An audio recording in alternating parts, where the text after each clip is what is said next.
The Disaster and Quarrel on Mothering Sunday.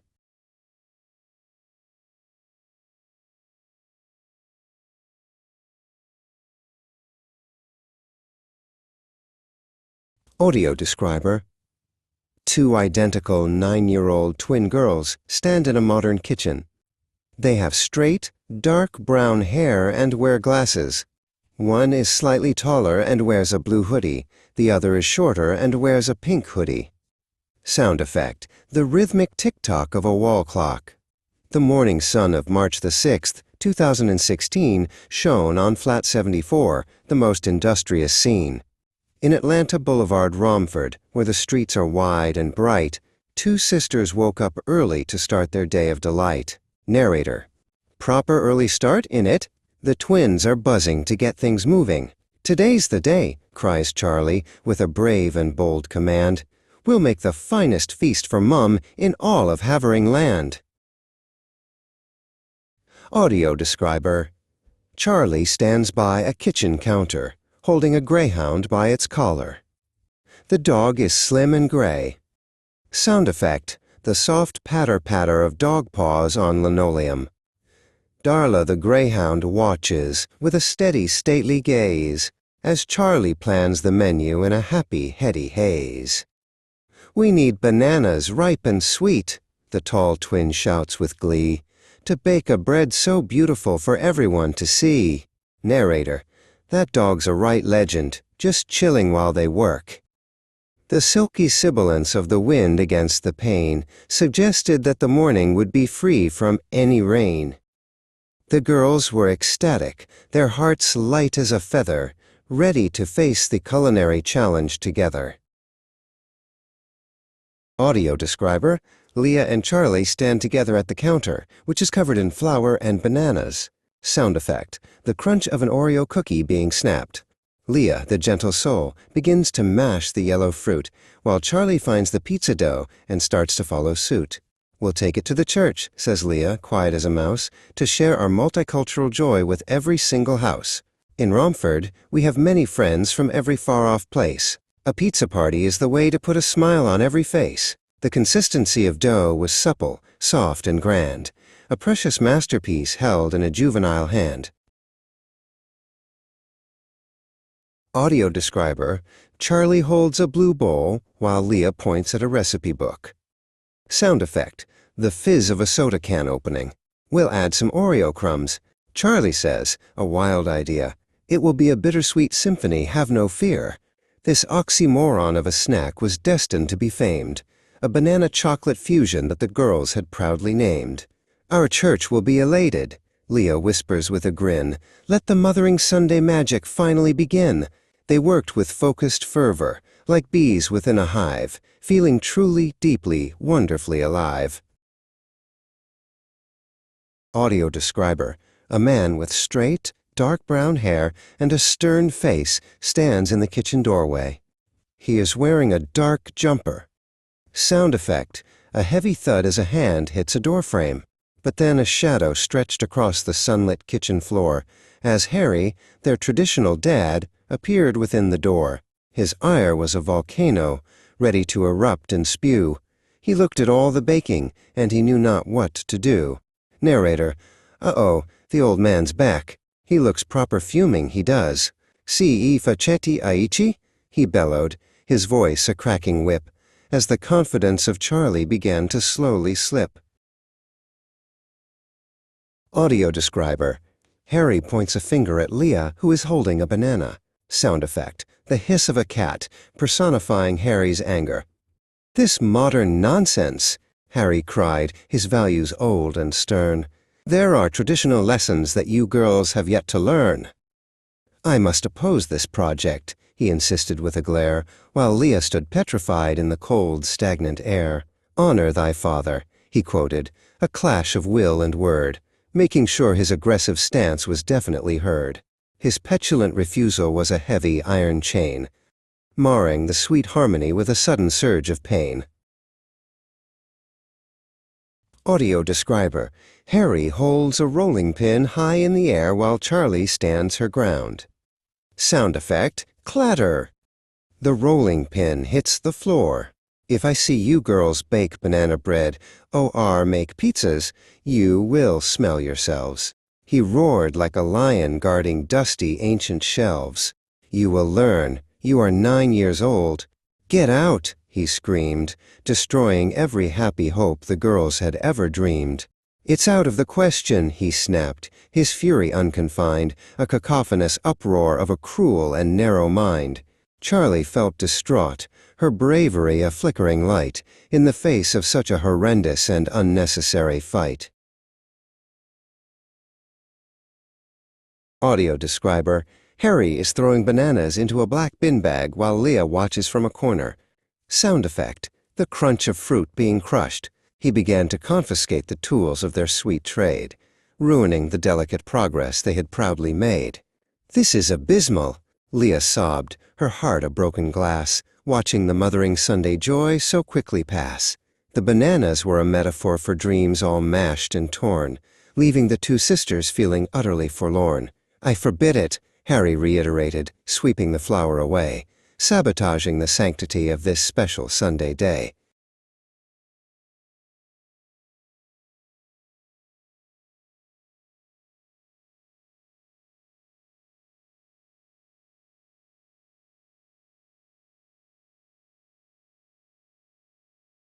Audio describer: a woman with straight, dark brown hair enters the kitchen, looking shocked. She faces the man. Sound effect: a sharp gasp of breath. Then Deb walked in, her eyes wide with a sudden, sharp surprise, seeing the shards of happiness before her very eyes. "What is this?" she demanded, her voice a rising tide, as she saw her sobbing daughters try to run and hide. "Are you for real?" she shouted, her ire swift and keen. "This is the most infantile thing that I have ever seen." She confronted Harry boldly, her spirit unafraid, while the foundations of their home began to fray and fade.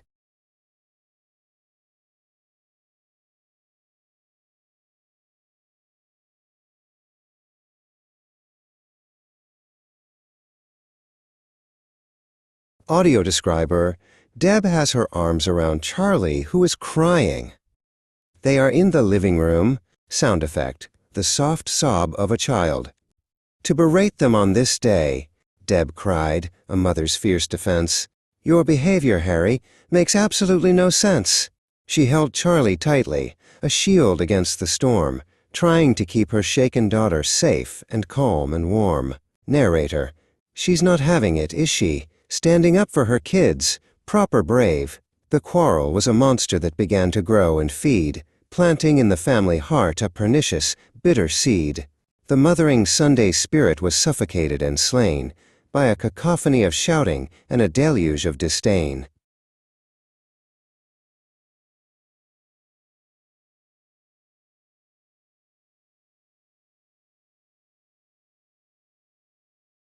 Audio describer: Deb and Harry are standing in the middle of the hallway, gesturing angrily at each other. Sound effect: the slam of a fist against a wall. For 6 long hours the argument raged on through the flat. "I am the head!" Harry roared. "And that, my dear, is that." He was belligerent and blind, his values like a wall, refusing to apologize or listen to the call. "You alienate your children," Deb exclaimed with bitter tears. "You exacerbate the worries and the heavy mounting fears." The dispute was an ocean, vast and dark and deep, a horrendous secret that they could no longer keep.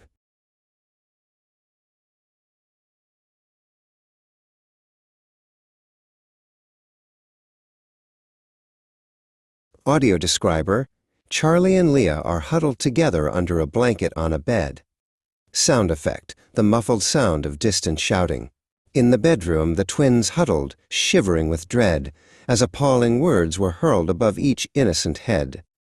"Is this our fault?" Leah whispered, her voice a fragile thread, wishing she was safely tucked within her quiet bed.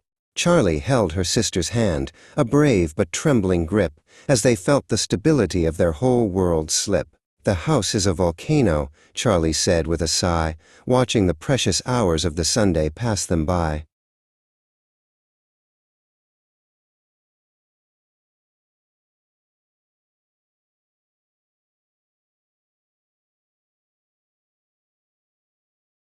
Audio describer, rain is lashing against a window. Leah stands by the glass, looking out at the dark sky. Sound effect, boom. A loud roll of thunder. Outside the flat in Romford, the sky turned inky black, as if the universe was suffering a vicious attack. The pathetic fallacy of the storm began to show, mirroring the misery that dwelled in the flat below. Lightning slashed the heavens like a jagged silver knife, a symbol of the severing of a husband and a wife. "It's raining cats and dogs," Leah whispered to the glass, waiting for the horrendous tempest to finally pass.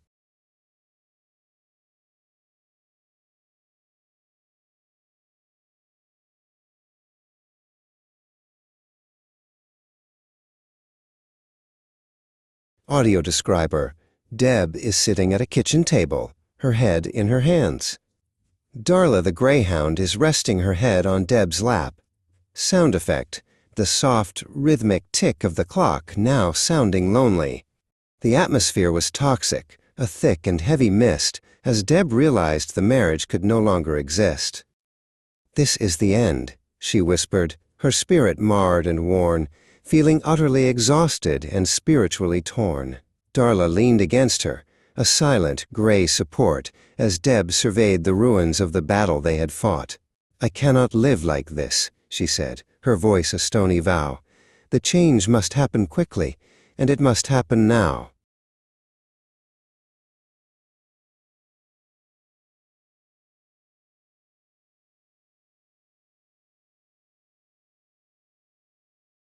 Audio describer. A woman in a smart coat and holding a clipboard, Martha, stands at the front door. Deb is opening the door for her. Sound effect, a sharp, professional knock, knock, knock. Then came a knock upon the door, official and severe, as Martha, the social worker, suddenly did appear. "I've had a call," she said, her eyes observant, calm, and wise, looking past the surface to the truth behind the lies. Narrator. "Social services are here. This is getting proper serious now." She saw the distraught children and the chaos in the hall, the abysmal predicament that enveloped one and all. "This home is not a sanctuary," she noted with a frown, as the walls of Harry's kingdom came tumbling quickly down.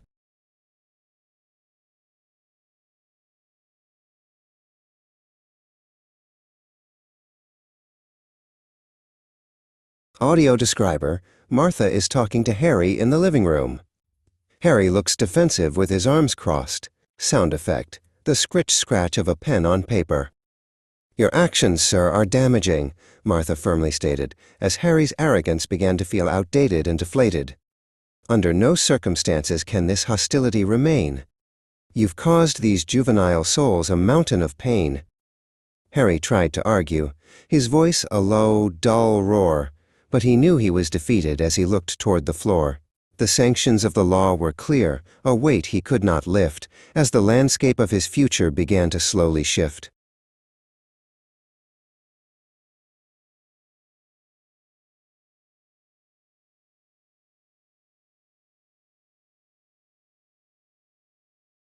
Audio describer. Harry is walking out of the front door with a large suitcase. Charlie is watching him from a distance. Sound effect, the final heavy thud of a door closing. So Harry had to vacate, to leave the flat behind, leaving only bitter memories within his children's mind. "Goodbye," said Charlie softly, her bravery now a shield, as the wounds of the long quarrel began to slowly yield. He walked into the Romford night, a shadow in the rain, the author of his downfall and the source of all their pain. Narrator. He's gone. End of an era, in it? Best for everyone, really. The divorce was a necessity, a clean and final break, for the sanity and safety of his shaken family's sake.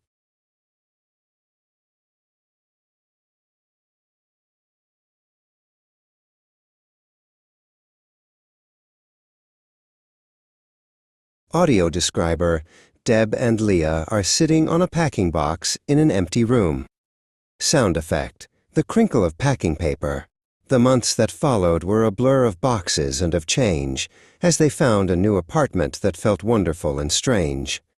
"We're starting over," Leah said, her voice no longer small, as they hung their favorite pictures on a fresh and sunny wall. The monotony of fear was gone, replaced by quiet peace, as they felt the suffocation of the past finally cease. "It was a big mistake," Deb said, "to stay for quite so long.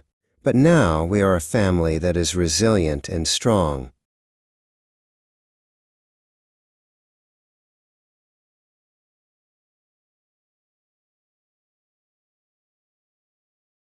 Audio describer: Charlie and Leah are in a park, running with Darla.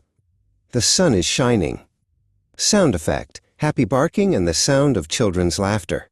Time is a magnanimous healer, so the saying goes, and slowly through the winter frost a new beginning grows. In the diversity of Havering, they found their happy place, with a smile upon each sister's straight-haired, beaming face. Darla ran across the grass, a gray and speedy streak, looking for the joy that they had dared to finally seek. "We are free!" cried Charlie, jumping high into the air. "No more shouting, no more fighting, and no more deep despair."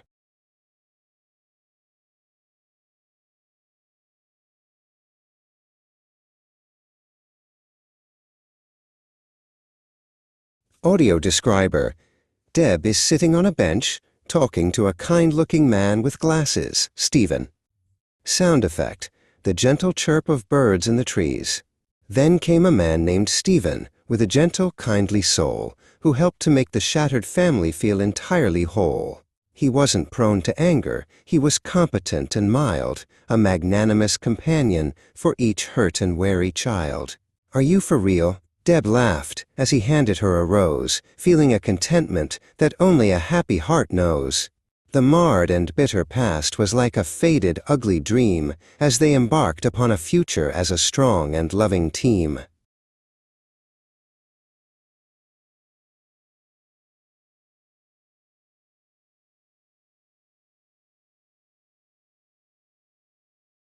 Audio describer: Stephen is in the kitchen, helping Leah stir a large bowl. They are both smiling. Sound effect: the sizzle of something delicious on the stove. "Can we bake banana bread?" Leah asked with hopeful eyes, waiting for the shouting or the sudden, sharp surprise. "Of course," said Stephen warmly, "and we'll make some pizzas too. There's nothing in this world, my dear, that we can't safely do."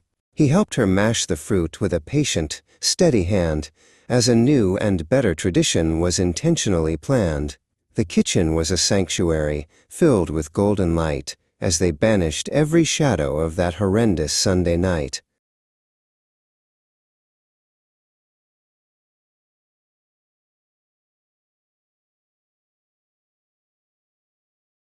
Audio describer: Stephen is holding a young boy, Aiden, while a young girl, Ella, stands beside him. Sound effect: the giggle of a toddler. The family grew and blossomed like a garden in the spring, with all the happy chaos that a house of kids can bring. First came Aiden and then Ella, with their laughter bright and clear, filling up the empty spaces where there once was only fear. Stephen was a father who was present, kind and true, showing them a different love than the only one they knew. "To top matters off," said Deb, "we are blessed beyond compare, with a sufficient amount of kindness in the very breath and air."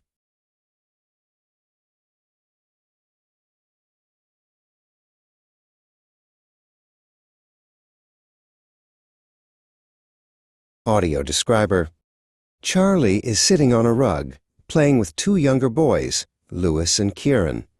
Sound effect: the clack-clack of building blocks.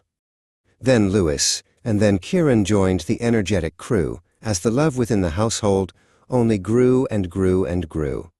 Charlie was a big sister, magnanimous and wise, looking at her brothers with affection in her eyes. The flat was crowded now, a cacophony of joy, with a favorite book or game for every girl and boy. Narrator: it's a full house now, proper lively, but everyone's happy in it. The ultimate transformation was complete and shining bright, turning yesterday's disaster into tomorrow's guiding light.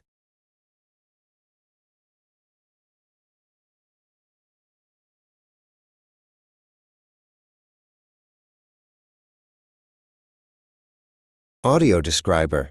The whole family is gathered around a table with a large banana bread and pizzas. Leah and Ella are sitting next to each other. Sound effect. A chorus of Happy Mother's Day. So every Mothering Sunday they remember and they bake, not for fear or for tradition, but for love and kindness' sake. The bananas and the pizzas are a symbol of their might, a testament to how they emerged from the darkest night. We are a masterpiece, says Leah, clinking glasses with her kin, knowing that the best of life is ready to begin. In the heart of Romford, under skies of gentle blue, they found that peace and happiness can really come true.